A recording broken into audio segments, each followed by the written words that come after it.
Are men inherently toxic? Is that our problem amongst all the problems we have? This week, I'm going to talk to Professor Nancy Pearcey. She is a fairly well-known apologist, but she does a lot of homework when she writes. She thinks very broadly about science and sociology, and she's a former second-wave feminist who changed her mind about a lot of those views, though not all of them. In this book, The Toxic War on Masculinity, she delves into the history of men staying home and working in the 1800s, how they moved out of the home, the effects that had on the family, the effects that had on the children. It's a very empirically driven book. Some of the data on what it means to be a man cross-culturally and internationally, whether you're Christian or not, and what we should be thinking about masculinity and femininity today. If you like what we do here at The Biblical Mind, the Center for Hebraic Thought, you can like and subscribe to this YouTube channel. You can give us a 5-star rating if you so choose. And also you can give to the cause, help us further the work that we're doing at thebiblicalmind.org/give. And now to Nancy Pearcey. This is the Biblical Mind Podcast, produced by the Center for Hebraic Thought. Honest 5-star reviews help others find this podcast. Visit the magazine at thebiblicalmind.org for articles and videos that explore the deep structures of Scripture. Well, the reason I wrote the book is because I saw articles with titles like, "Why Can't We Hate Men?" That was actually an article in the Washington Post, and in the Australian newspaper had a picture of a young 6-year-old boy, and it said, "How do we prevent this boy from growing up to be a monster? You know, we need to stop this plague of toxic masculinity." And Huffington Post had an editor who tweeted #KillAllMen, and then said it was a joke. And speaking of jokes, you can buy T-shirts that say, "So many men, so little ammunition." And there were actually books with titles that are very blunt, like "I Hate Men" and "No Good Men" and "Are Men Necessary?" So this is why I decided to write the book, because it had become so socially acceptable to express what I thought was radically hostile views of men. And I thought, where's this coming from? And you know what really I found heartbreaking was that even men are writing sometimes denigrating their own sex. There was a book author who wrote, "Talking about healthy masculinity is like talking about healthy cancer." And then there was in the news, it was actually maybe only a year ago now, the director of the movie Avatar. Oh yeah, James Cameron. Was quoted. Yeah, he was quoted in the newspaper saying testosterone is a toxin that you have to work out of your system. So this is why I wanted to write this book, is because that kind of hostility, you can't really understand a social trend unless you say, where did it come from? How did it develop? And so that was my goal, is to sort of say, where in the world did this hostility come from? Because many people, they think maybe 1960s second-wave feminism, which is what I thought, too, when I started. But it has a much deeper history, and as Christians, we can respond better if we know where it came from. Yeah, okay. I was going to go there next, is because I remember reading about your biography that you were a feminist at one point, a proud feminist. Hopefully, you still think there's something redeemable about some forms of feminism. So what did you think back in the day when you were a second-wave feminist? And what do you think is good, bad, or unhelpful about that now? Well, I have to tell you, I'm sure that one reason I became a feminist is because, and I do tell this story in my book, I did grow up in a very abusive home. My father was very physically abusive, and I just had to put that at the front of the book to say, I'm not writing this from a perspective of someone who grew up in a loving, warm, secure home. I grew up in a home where I had to really work through concepts of masculinity in a very difficult way. Books on abuse will sometimes say, was it open hand or closed fist? And it was closed fist, He was punching. I'll tell you, he wouldn't say, "Do this or I'll spank you." He'd say, "Do this or I'll beat you." He was quite open about it. So a big part of, my coming of age is I went ricocheted into extreme feminism. which kind of makes sense. And then I became a Christian and had to sort of rethink it. It took several years. And, I can remember the exact turning point. I was reading a book called, it's by Nancy Friday. She was sort of a second-tier feminist, not quite Betty Friedan level, but his name was Nancy Friday. The book was My Mother, Myself. And in her book, if you had problem A, it was your mother's fault. And if you had the opposite problem, it was your mother's fault. Well, and not the patriarchy, the mother. Right. About halfway through, I thought, I'm tired of being a victim. That was my exact thought. I closed the book, and that was the day I stopped calling myself a feminist. So it was, for me, a lot of it had to do with, the sense that instead of fixing your problems, you keep trying to find who you should blame. Who has wronged you, and I was ready to move forward. I'd done a lot of social, psychological, emotional, spiritual healing from my dad's abuse by that time. And I wanted to move forward with solutions, not with blame, not with just reanalyzing the past endlessly. So feminism, many people will say, well, the early feminists were good. Some of them were. But what surprised me in researching for this book on masculinity was some of the very, very hostile Oh. language that we see today.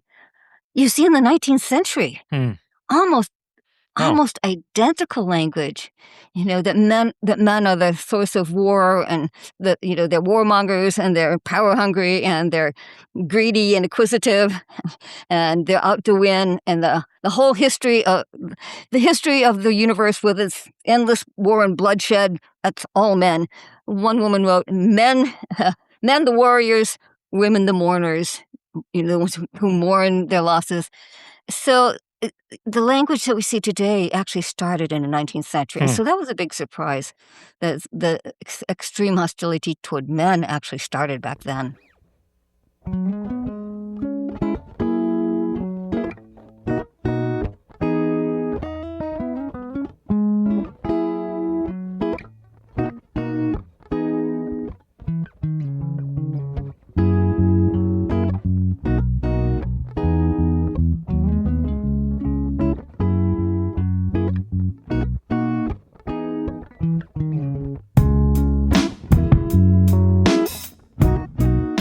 There's part of me that wants to put a cultural causation network here together and say, oh yeah, of course, with evolutionism, the idea that it's Lord Tennyson's nature red in tooth and claw, men are the killers, and then you have even feminist views of evolution that basically say, well, why is evolution so violent? Well, because men wrote evolutionary theory. What if everybody was cooperative back then, right? What if everybody had enough food and shared? So it's not surprising. Have you ever seen the book On Killing by any chance? This is a stretch. That's the title? No. It's actually about men killing in combat. But anyways, it's a fascinating, statistically driven book that basically shows that men, American men specifically, because it's looking through the American military, do just about everything in their power not to have to injure or kill somebody else, even when it's to their own advantage. To kill the enemy. And that really only about 5% of men will kind of psychopathically, and they don't mean it in a negative sense, they just mean you have the capability to shut off the emotion, kill other men as utility, in battle, and then move on with your life. But most men cannot do that. So I think even some of the premises of men as being these violent killers doesn't have the data to back it up, I don't think necessarily. Well, I have read some things, maybe it was from that book, on the Civil War. Yeah. It starts out with Gettysburg, yeah. Okay, yes, that most men never actually fired their rifles. Yeah. But however, I would say that Darwinism has provided some of the negative scripts for masculinity. Let me give you, let me see if I can find one in my notes here. This started immediately with Herbert Spencer. He was the main popularizer of Darwin in the U.S. And we think of evolution as primarily a biological theory, But right from the beginning, people like Spencer were writing that the men who won out on top in the struggle for survival were men who were aggressive, violent, sexually predatory, barbarous, and so on. Let me give you an exact quote. Men who were ruthless, brutal, savage, barbarian, and predatory. So in an earlier age, Christians had urged men to live up to the image of God. But the social Darwinists urged men to connect with their animal nature, which they said was their true nature, the beast within.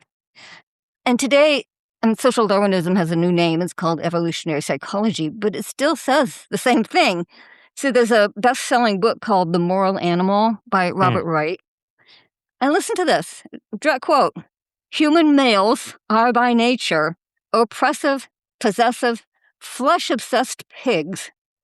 Giving them advice on successful marriage is like offering Vikings a free booklet titled How Not to Pillage."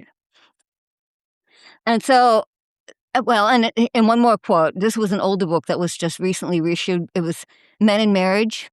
I read it in the 1970s when it was called Sexual Suicide, but it's been reissued. That was a better title. Anyway, the author says, men are by nature violent, sexually predatory, and irresponsible. Their deepest yearning is not for wife and family, but for the motorbike and the open road. The male group escape to a primal mode of predatory and immediate gratification. So this is a script that's being extrapolated from evolutionary theory. And if you were wondering where the Andrew Tate phenomenon came from, intellectuals have been building that script. Tate's just popularizing it. So one of the things that we need to understand, as Christians is, first of all, what's a biblical view, but we have to understand the secular script too, because our young men are absorbing that if they're not getting a healthy message, through the church. They're absorbing Andrew Tate. Actually, let me give you an anecdote on that. So I had a graduate student who now teaches at a Christian high school. And she emailed me and said, all of my male students are fans of Andrew Tate, even using Andrew Tate quotes in the yearbook. And I said, where do you teach? At a classical Christian school. Yep. So I was a little surprised by that, but it does show that this is why we have to understand also the secular script. I teach apologetics, so I like critiquing secular ideas, but it's also crucial now in order to give young men a critical grid. Yeah, and it's a great segue to one of my concerns that I know you share is that script becomes a lens that then a lot of Christians are reading straight into the Bible and then teaching people this is what it means to be a manly man, right? And you're flagging this up all over the place. But Andrew Tate is just a mere symptom of a kind of a larger problem. Andrew Tate came along after Christian men were doing this for a while. So the men are killers, violent, flesh pigs, whatever. That which I thought was a real insult to pigs. But what's the defense here? Well, you can just say like, yes, that's true. That's what you can acquiesce. But it's those kinds of notions also pigeonhole, like, what can you say in defense of that? Just say, well, I'm not. I mean, I have 3 daughters, and I've noticed no matter how much love and care and affection we have in the house, they pick up these scripts, and there's kind of like well, yeah, not you, Dad, but all other men in the world, right? And I'm like, well, that doesn't really work if you just say, yeah, but not you, Dad, right? So I wonder. Yeah, go ahead. Sorry. I would answer. There's 2 ways to answer. Let me start with the secular answer. Okay. There's a Christian one and a secular one. The secular one is, I'll give you 2 studies. One was done by an anthropologist, and he did the first ever global study of cross-cultural concepts of masculinity. So not history, but concepts of, what does it mean to be a man? And he found that in spite of cultural differences, there was a core of what all cultures hold. It was a universal core, and he summarized it as the 3 Ps, that a good man is one who will provide, protect, and procreate, meaning become a father, build Right. into the next generation. And I thought this was immensely encouraging because this is not nations with a Christian background. Right. This was universal. And so there is an innate, universal and inherent, built-in knowledge of what it means to be a good man. And I would say, well, men are made in God's image. And so even in cultures where there's no Christian background, they do have a very high understanding of what it means to be a good man. And so it gives us a better way to approach these issues, right? Because most men don't respond very well to being called toxic. Nobody would. So what we can do is there a way to tap into and support and encourage this innate knowledge that they do have of, that God gave them their unique masculine strength, not just to get whatever they want, but to love, protect, provide for those that they care for. So I found that very, very encouraging. David Gilmour is his name, if you want to look up his book. But then there's a second study. It's this one by a sociologist. And what he found, he also is famous enough that he speaks around the world. And he found that men are kind of trapped between two opposing scripts. On the one hand, he came at it with a clever set of questions. He would ask young men two questions. First, what does it mean to be a good man? Right? You're at a funeral, and in the eulogy, somebody says he was the good man. What does that mean? And all around the world, the sociologist says, young men had no trouble answering it. They would immediately start listing things like honor, duty, respect, competence, responsibility. Look out for the little guy. I kind of like that one. Be responsible, be a provider, be a protector, be generous. And he would ask the young men, where'd you learn that? And they would say, I don't know. It's just in the air we breathe. So once again, I think it's an innate knowledge that men are made in God's image. But then he said he would ask these young men a follow-up question. He would say, what does it mean if I tell you man up, be a real man? Oh, yeah. Actually, he said man the F up to really give it punch. And the young men would say, no, that's completely different. The real man is be tough, never show weakness, win at all costs, play through pain, get rich, get laid, to use their language. And so the sociologists concluded that men are kind of trapped between that innate knowledge of what it means to be the good man and the cultural pressure to be what they themselves call the real man. And those aren't all bad, of course, because we want people to hang tough in a crisis. But if it gets disconnected from a moral vision, then it can slide into misogyny and dominance and entitlement and the whole negative script, the Andrew Tate script. So I thought that was important, too, because as Christians, we need to recognize that, yes, on the one hand, it's very important. This was additional data that men do have an innate sense of being made in God's image. And we should be encouraging and supporting, the good man part. And we also need to help men make sense of this negative script, which they also feel under pressure to live up to. And again, it's the critical grid. Can we help them have a critical grid on the secular view of masculinity? And so the Christian answer then is what? Well, yeah, I'm glad you asked me that because you know what? That too is based on data. This was so interesting.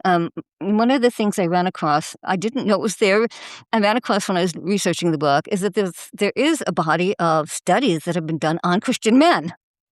And I think it's partly because they were targeted. Right? Many people consider theologically conservative evangelical men as exhibit A of toxic masculinity. Right. I have a whole page of quotes. I'll give you just one. The co-founder of the Church Too movement, which followed the Me Too movement, said the theology of male headship feeds the rape culture that we see permeating American Christianity today. So the social scientists were listening to this and saying, well, that's an empirical claim. Right.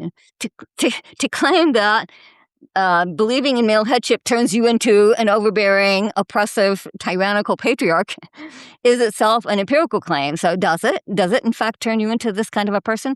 And I have about a dozen studies in my book.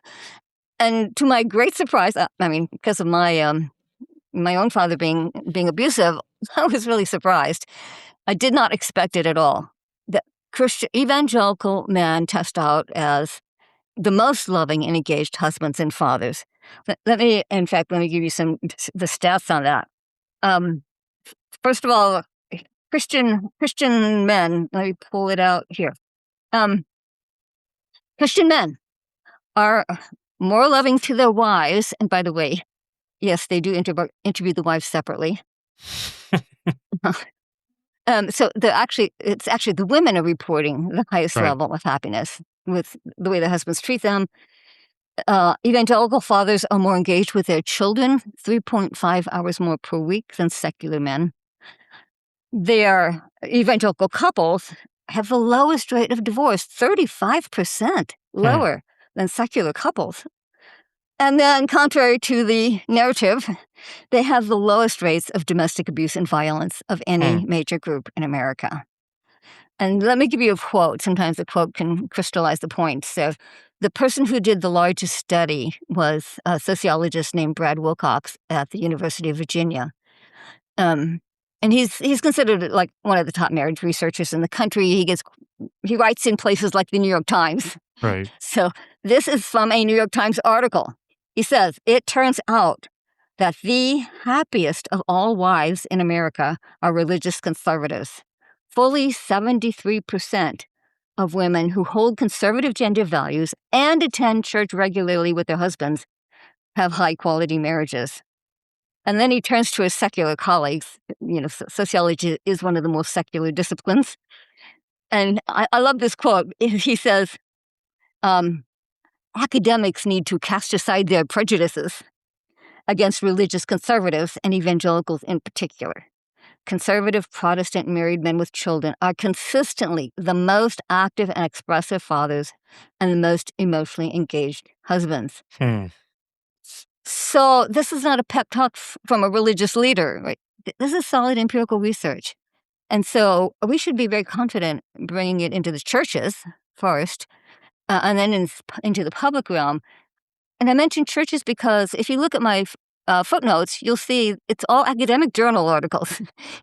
This material has not made its way into the churches yet. And so, Christian men feel the attacks of toxic masculinity as much as anyone else. And so I think it could be very encouraging for them to see this data and see that actually, compared to the average American family man, Christian men are doing very well.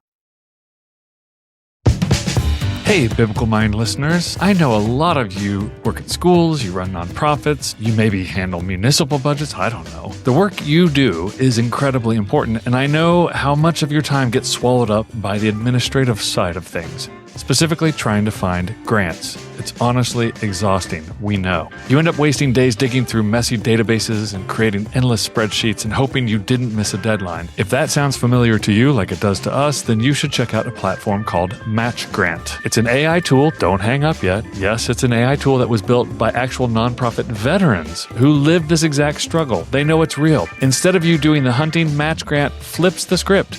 You just type in your website, and the platform automatically maps out your mission against thousands of data points to find the perfect fit funders in just a couple of minutes. It can even show you who's funding peer organizations with similar budgets, and it syncs all of those critical deadlines together right in your calendar so nothing slips through the cracks. Plus, because they know nonprofit budgets are tight, it's actually priced affordably for smaller, leaner operations just like the Center for Hebraic Thought. It's meant to take a massive headache off your plate so that you can get back to your actual mission. Go to matchgrant.co/thebiblicalmind to try it for free or book a quick demo. That's matchgrant.co/thebiblicalmind. Happy matching.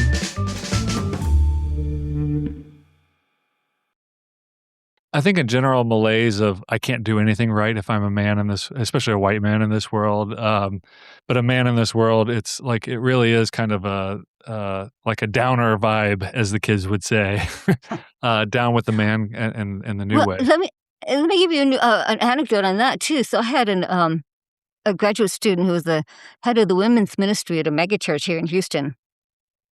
And she said, on Mother's Day, we handed out roses and told the women they were wonderful. On Father's Day, we scolded the men and told them to do better. Mm. When I give that example, to audiences, when I speak at conferences and so on, they all say, yes, that's exactly how the church is treating men. So I was very careful in my book not to have any scolding tone. Yeah. All encouragement. There's actually a book. Have you seen this book? It's called Why Men Hate Going to Church. Yeah. David Morrow or something. Yes. Yeah. And he says the average American congregation is 60% women, 40% men. And I would say this is one reason why. Even at church, they got that sense of scolding and they need to do better. Yeah, which we all need to do better. That's a universal message.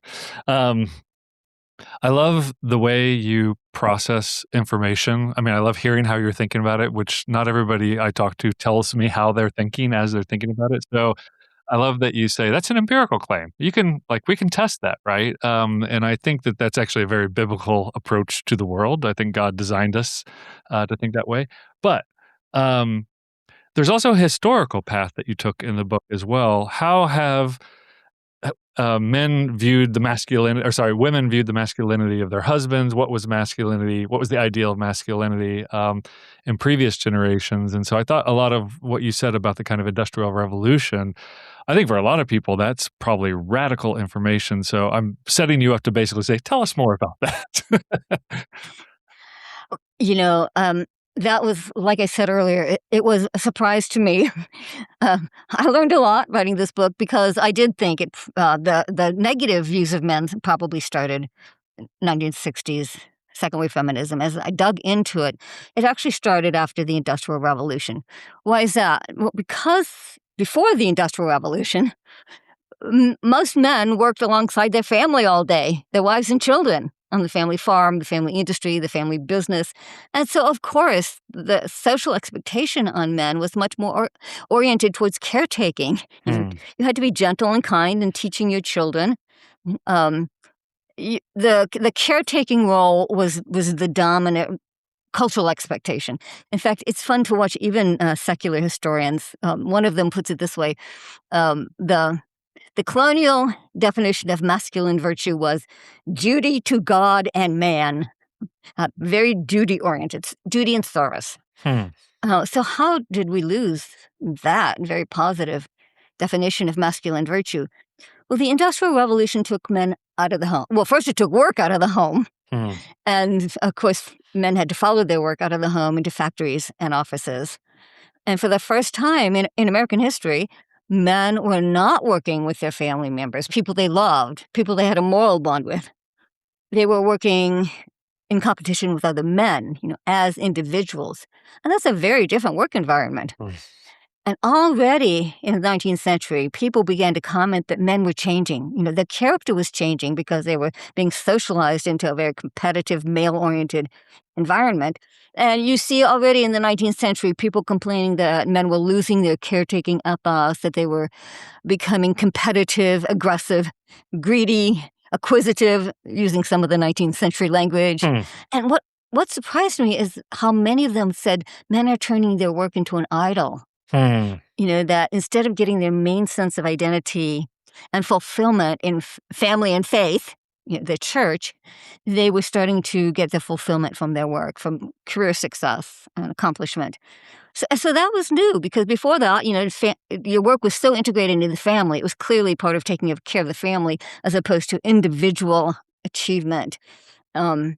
So yeah, a lot of people saying for the first time men are turning work into an idol, and that's when we see for the first time negative language applied to the male character in the literature of the day, and especially to fathers. because, we're so used to fathers being out of the home all day that we don't think of what a big change it was when it first happened. Right? When for the first time, men were not literally, interacting throughout the day with their children. You see, they're not as aware of their children's needs. They're not as aware of what their children are thinking. And in the literature already, you start to see, well, first of all, it was traumatic. First of all, you see people just saying, the father is gone from the home. There's one quote I have where a book at the time, 1881, said, the father who's the mainstay, the central figure of the home, is gone from Sunday to Sunday. Or the most influential woman of the 19th century was Frances Willard. She was the founder of the Women's Christian Temperance Union. And she said, here's how she put it: God is our father, and yet the prototype of the divine is out of the house, from weekend to weekend. And so you start, and then, of course, the negative critiques. Then it started being, men started being treated as irrelevant, superfluous, incompetent, and it sets us up for what we see today, right? In the media today, fathers are consistently mocked and ridiculed, made fun of, even in the cartoons and in ads, in Married with Children, in American Dad. I don't know what the current ones are, but it's probably still going on, I'm sure, in whatever's being produced. Oh, it is. I recently had to do an article on fathers, and I found places like the New York Times carrying articles like, "Who needs fathers? Why do we need fathers anymore? I'm sorry, but from an evolutionary perspective, they are superfluous." That kind of writing is appearing recently in the New York Times. But one of my sons loved the Berenstain Bear books. Did you ever read Oh, yeah, of course, yeah. And especially it's a whole series, especially toward the beginning, the father is always the butt of the joke. He's always the bumbling idiot. Even the kids are smarter than he is. Anyway, so, where did that start? It started in the 19th century when fathers were out of the home for the first time and not as connected to their kids. So the negative critiques have been there since the 19th century. And of course, that does also kind of suggest the solution. The solution is, can we find ways to reconnect fathers to their children, especially their sons? Yeah, and I want to get to that radical solution, or maybe we can just make it more amiable. Of course, coming from the biblical literature, I'm an Old Testament scholar. That's what I do for a living. And I've written quite a bit about the daily life of Israelites. Everything we read in the Bible presumes a man in the home working on a farm. I mean, it's Ma and Pa Ingalls, right? It is. That they're working as a team with other people. They may even take in people, hire people as servants. But there's something deeply social going on, and that the social intelligence of everybody is necessary to make everything work, right? That you can't, nobody's an island. There were no, Exactly. what do they call them? Interdependence. Prospectors, yeah. It's too dangerous to be a prospector back then, right? So everything in the Bible that we read code as masculine has to account for the idea that the man was there with his wife and children and in-laws all day. Exactly. I love it. I love it that you have that perspective, because so many people don't. They have nothing to compare the modern age to. And they have nothing to say, well, actually, through most of human history, which is millennia, the model has been that the father husband is in the home all day. What we know now is anomalous, historically anomalous. And so there's no reason we should just accept it, because this is not the norm for most of human history. Okay, so not accept it. Then what do we do? And instead, as somebody who's sitting in an office right now, not at home, although I got to work from home this morning, right, and spend time with my granddaughter, which is wonderful. But what do we do instead? Yeah, well, my book has lots of anecdotes because there's not a general principle yet. Right. But the pandemic was a game changer, because a lot of men were working from home who had not done that before, and found out they liked it. Harvard University did a study, and it was reported in the New York Times under this title: During the pandemic, 68% of fathers said they got closer to their children, and they don't want to lose that. In other words, when they got a chance to be home more and integrate work more into their family life, they liked their children, and they would prefer to keep some sort of, maybe part-time remote work, some sort of flexible hours, and so on. So most men actually want to. In fact, if they're allowed to answer anonymously on surveys, Time Magazine had a survey, 70% of men said if given the chance to do flex time, they would do that even if it meant earning less money. More time with family was more important than earning more money. I think the secular script has downplayed the role that family relationships play in a man's sense of fulfillment and identity. It does not acknowledge that. And so it makes it hard for men to say so in the workplace because, well, here's one minor example. One of my graduate students was married to a man who works for NASA here in Houston. And he started leaving an hour early, just 4 p.m., 2 days a week to coach his son's basketball and football teams. And his boss gave him a hard time, told him he was coasting. But he said it did not ultimately hurt his career. And when his sons grew up, they said, we want to be a dad like you, which is a lot better than any workplace accolades. So I have lots of anecdotes like that. The most colorful one was, again, a graduate student whose husband worked in IT. And during the pandemic, he came home and he said, since I was working from home, I had more time to be involved in the homeschooling. They were homeschooling the kids. I decided I would be the parent to make lunch. I could take my kids to soccer practice and choir practice. And he was working so much that his wife was able to pick up a part-time job. She was an opera singer. I had a student who was an opera singer. A part-time opera singer. She started a voice studio teaching. Okay. And so the whole family benefited from the additional income. And when I was interviewing the husband, he said, the real kicker was, he said, the time I used to spend commuting to work, I now spend praying with my wife. So what I did in my book is I just tried to give lots of inspiring examples. Because it's kind of each person has to kind of work it out. Oh, and then you have to persuade the corporations too. So I went and found data on how, working more hours does not mean you're more productive. And again, the pandemic changed that. Let me give you a quote. A CEO from Zillow said, prior to the pandemic, we were always worried that people would, obviously they were worried that if people weren't supervised moment by moment, they would slop off. They wouldn't work. And then here's his exact words. He said, the pandemic completely exploded that fear. We were not seeing any drop in productivity. So I tell some of my students, okay, take these quotes to your job.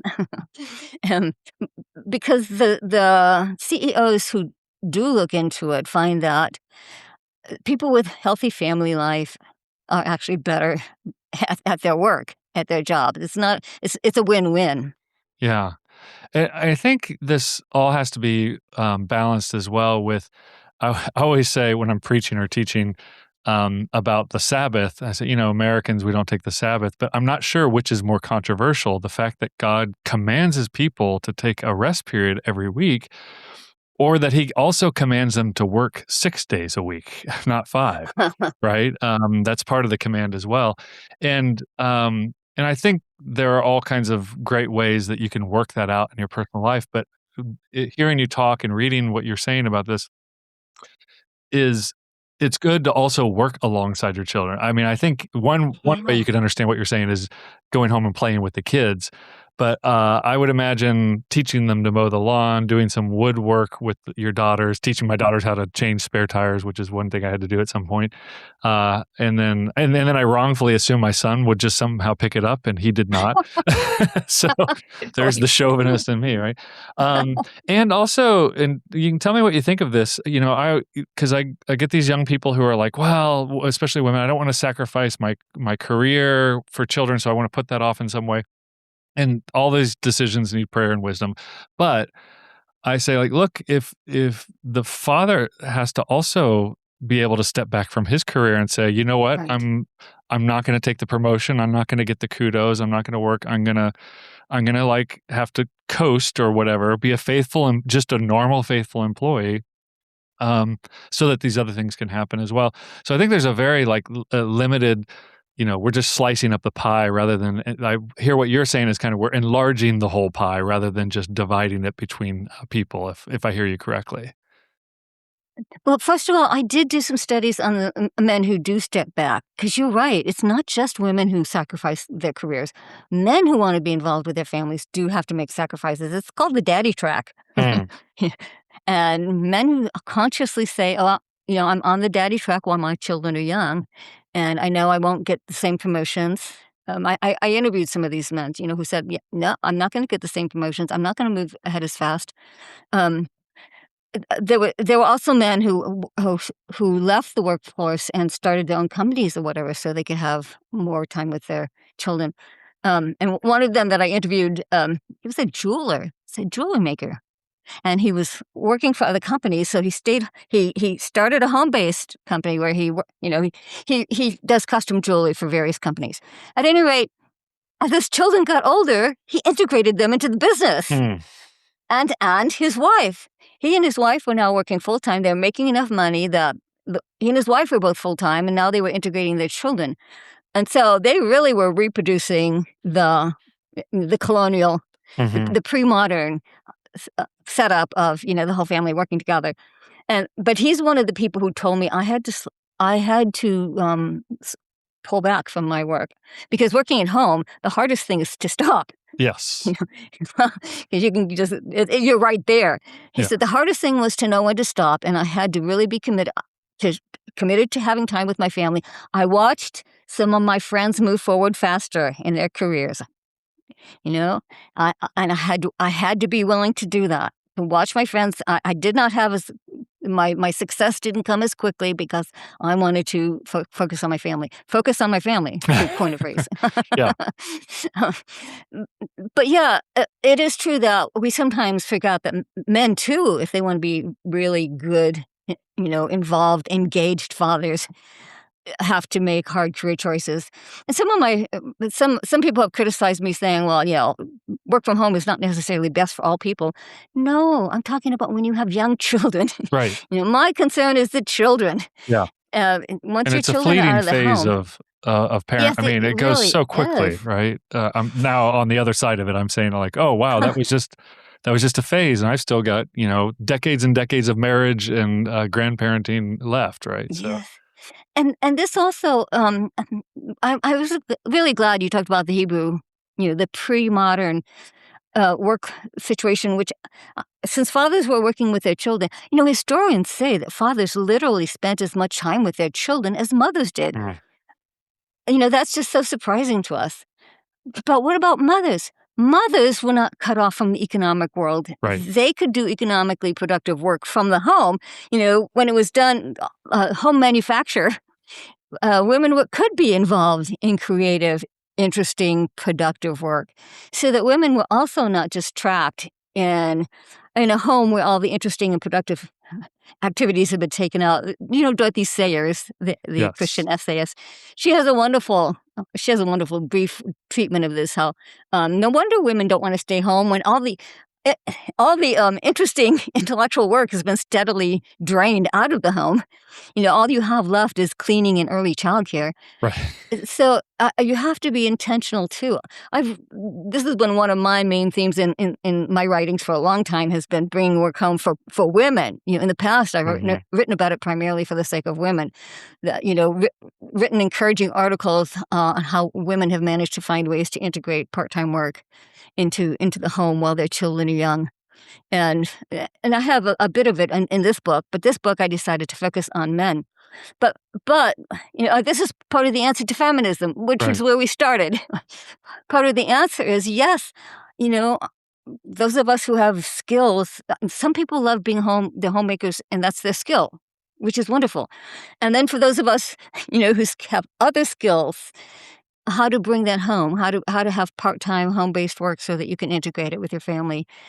I think is one of the most important answers to feminism, because feminism too got its start by, when all the home manufacture was taken out of the home and women were left with, virtually nothing left. Like I said, cleaning and early childcare.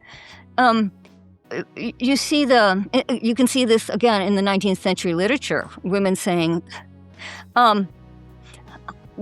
what men do is what's most interesting. There's nothing left in the home, to inspire us. So it's the answer to feminism as well, is the recovery of a more family-oriented work life. And, we see some of that, for example, in homeschooling families. They're bringing education back. Yeah. Because education was in the home as well until mid-20th century, really.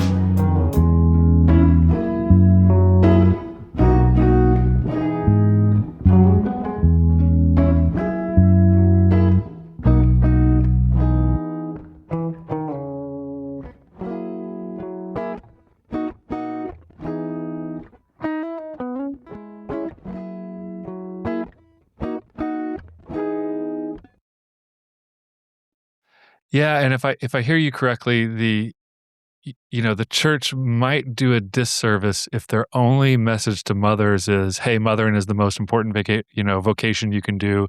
Really, nothing, almost the kind of subliminal, nothing else you do matters if you don't get this right," kind of a thing, versus an integrated, we homeschooled some of our kids at some points, and I remember thinking, "Oh, I get why homeschooling is interesting, because I have to relearn some junior high and high school stuff that I completely forgotten about, I have to make sure I actually do understand English grammar. I can't just pretend to understand it, right?" And you fill in the gaps. Filling in the gaps of your own education was fun for me too. Like yes. Classical literature that I had never read, I got a chance to read with my kids.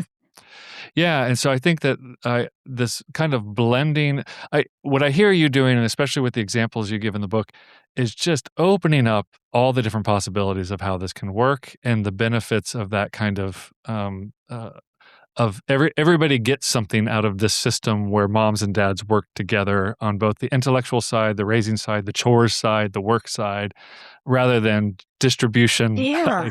Haven't thought about it this way, but it's very much a distribution of labor system right now. You stay over there and do your thing, and I'll go over here and do my thing, and we'll meet at dinner. You're right, exactly. Yeah. It's a very economic term.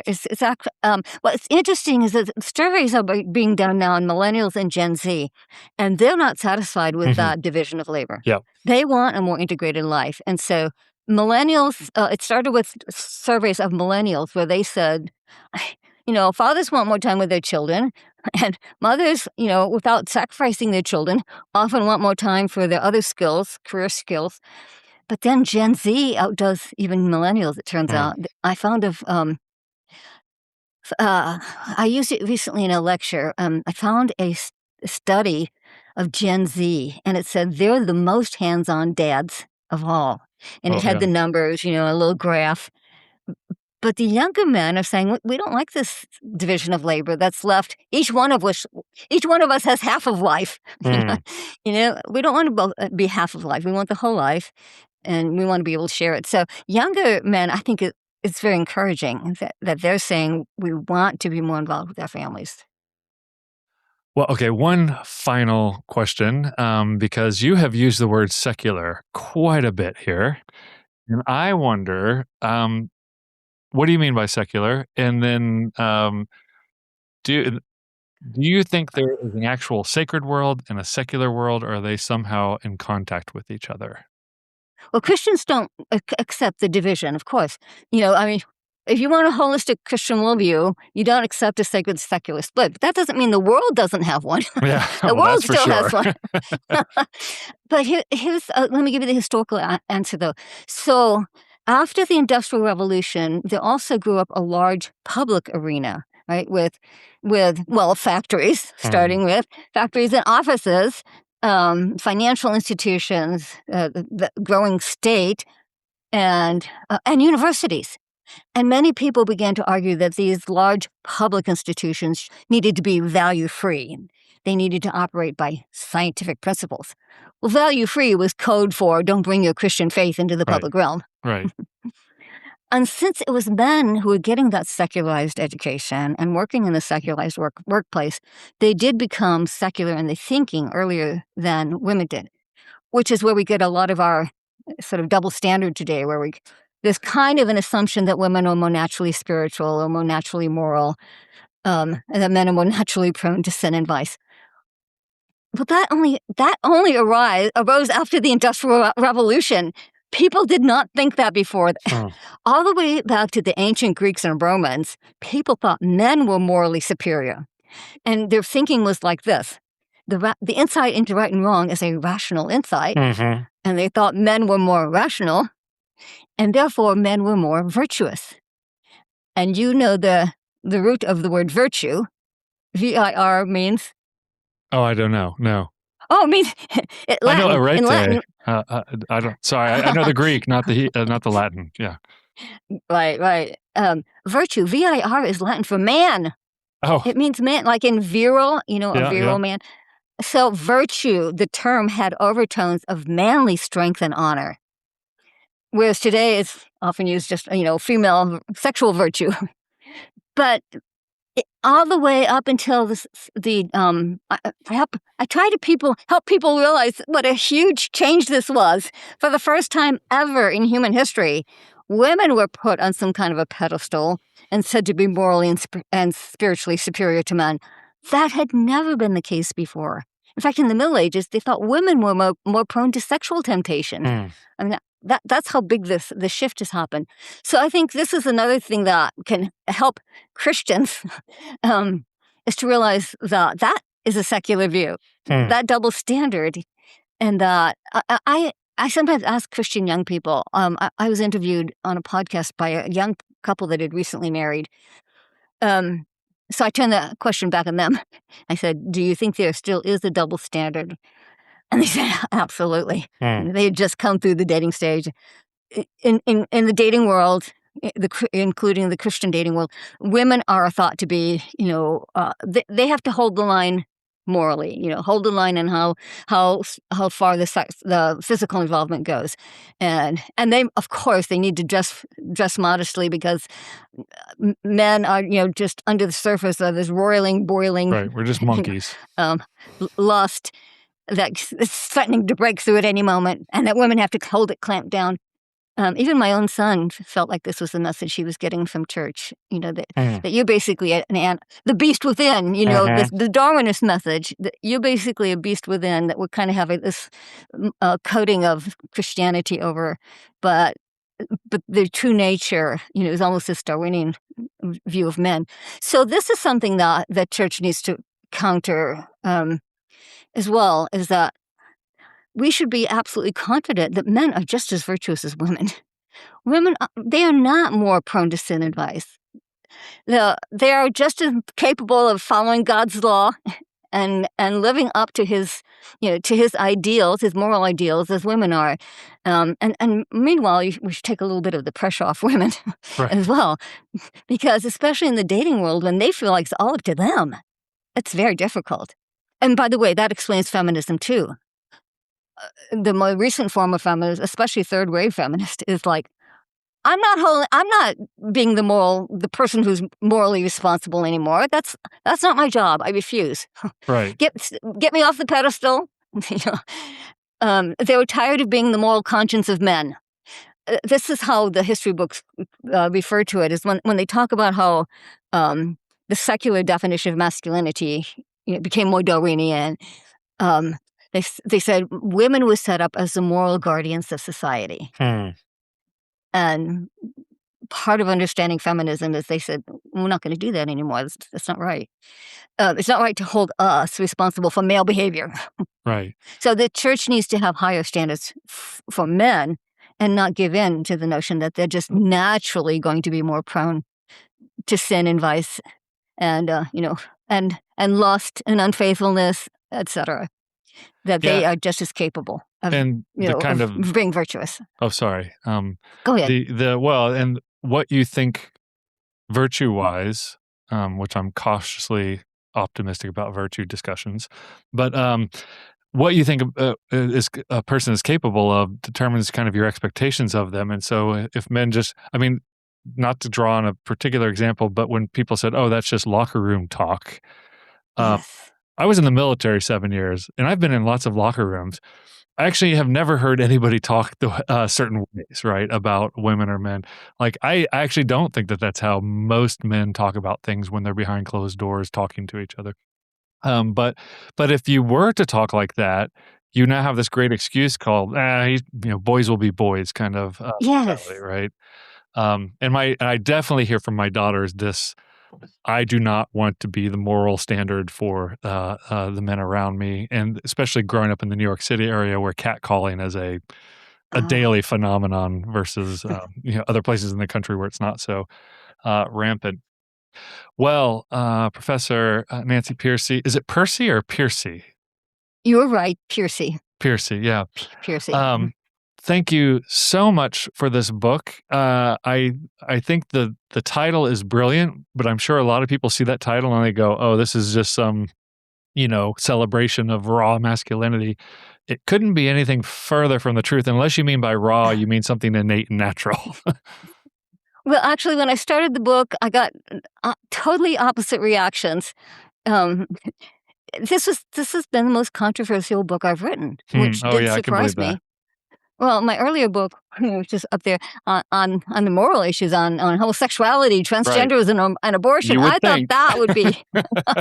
But no, masculinity is a greater trigger word. But when people heard I was writing the book, I had a lot of reading groups. I guess I get feedback to improve my writing that way. And they would tell their family and friends that they were going through a manuscript on masculinity. And actually, the most common response was, "Why is a woman writing a book on masculinity?" And here was the question: whose side is she on? Whose side is she? Of course, yeah. And actually, most of them assumed a woman writing on the subject was going to be a male-bashing feminist. And then in more conservative circles, they kind of assumed what you said. It's going to be a rip-roaring defense of masculinity because that's we have to counter the feminist culture. And so neither side was completely happy with the book. The ones who like it are people like you, people who want an objective account. That's my goal, was to have an objective account of where this controversy is coming from and how we can respond to it. Well, I think an evidence-based exploration of the topic is always a good thing, a good and biblical thing to enter. Again, Professor Nancy Pearcey, thank you so much for your wisdom. Thanks for having me on. I appreciate it. You've been listening to the Biblical Mind podcast, exploring the deep structures of Christian scripture. For more, visit the magazine at thebiblicalmind.org. Subscribe to this podcast at all the usual places so you never miss an episode.